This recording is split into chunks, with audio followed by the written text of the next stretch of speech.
यार कल ना एक बड़ा ज़बरदस्त वाक़या हुआ। कल एक ओवरसीज़ क्लाइंट के साथ मेरी डिस्कशन हो रही थी और उसने मुझे एक बड़ी मज़ेदार बात की। उसने कहा जी ऐसा करें कि ज़ीशान भाई आप मेरे बड़े अच्छे भाई हैं, आप एक काम करें छोटा सा, ये जो फाइल है ना इसके ऊपर जितना भी रिबेट आपको आता वो आप मुझे सारा छोड़ दें। अच्छा मैं अब फ़ोन पे उसको कुछ कह नहीं सकता था, लेकिन मैंने बड़ी खामोशी के साथ उसकी पहले बात सुनी पूरी, फिर मैंने उसको समझाया। आप लोगों को भी सोचा कि यार थोड़ा सा समझा दूँ, थोड़ा सा इन्फॉर्मेशन बांटनी चाहिए, लोगों को बताना चाहिए।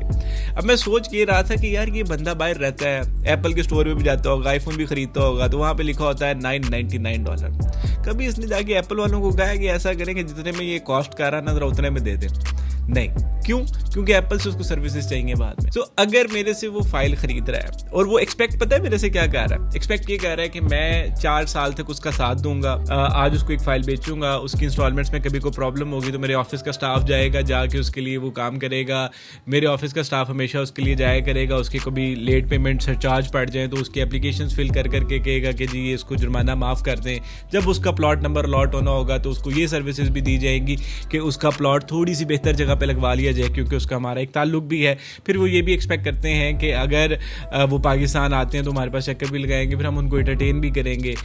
तो मुझे एक बात बताएं, एक फाइल जिसमें उसने मुझे ₹1 कमाने का मौका नहीं दिया, उसके साथ मैं उससे डबल ट्रिपल खर्चा उसके ऊपर कैसे करूंगा? देखिए, we too believe in building relations, क्योंकि जो रियल एस्टेट इंडस्ट्री है that is all about building relations. लेकिन ये ताल्लुक एक तरफा नहीं हो सकता।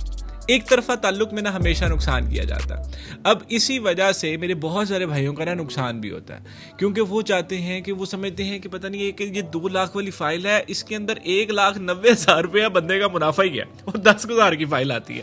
भाई ऐसा नहीं है, इतना सा मार्जिन होता है। वो मार्जिन भी हम अगर आपको दे देंगे तो अगले 4 साल तक रिश्ता कैसे चलेगा? भाई रिश्ता 2 तरफा है ना, वो थोड़ा सा हमें कमाने दो ताकि हम आपको वो सर्विसेज दे सकें। कभी आपको ज़रूरत पड़े तो ऑब्वियसली बात है, मेरा बड़ा क्लियर है, मैं आपको ऑन कैमरा ही बात कर दूं कि अगर मैंने एक भाई से पैसे कमाए हैं ना, मैं उसका सोचता हूँ उसके बारे में, वो मेरे ख्याल में रहता है कि यार इस बंदे से मैंने थोड़े से पैसे कमाए हुए हैं, ज़िंदगी में मुझे मौका मिलेगा, इसकी फ़ाइल में कोई प्रॉब्लम होगी, I will be the first one two help him out. उसकी फ़ाइल नहीं बिक रही, भाई मैं खुद भी खरीद लूँगा। क्यों? क्योंकि भाई उसने मुझे मेरा हक दिया था, अब वो परेशान है तो मुझे उसको सोल्यूशन भी देना है। लेकिन किसी ऐसे बंदे को इंसान कभी भी सोल्यूशन नहीं दे रहा होता जो आपको इनिशियली कमाने का मौका नहीं देता। सो मेरी तमाम उन इन्वेस्टर से, उन कस्टमर से रिक्वेस्ट है कि जब भी आप किसी भी रियल्टर के साथ डील कर रहे हो ना, उसको थोड़ा बहुत मार्जिन दिया करें। खुद डीलर ना बन जाया करो। हर बंदा जो है ना यहाँ पे मार्केट में डीलर बन जाता है। वो कहते हैं कि जी मैं इस फाइल की बेस्ट से बेस्ट रेट ले लूँगा। वो किसी को फ़ोन करके पूछेगा कि भाईजान अगर मैं 20 फाइलें इकट्ठी खरीद लूँ तो मुझे क्या रिबेट मिलेगा, क्या डिस्काउंट मिलेगा।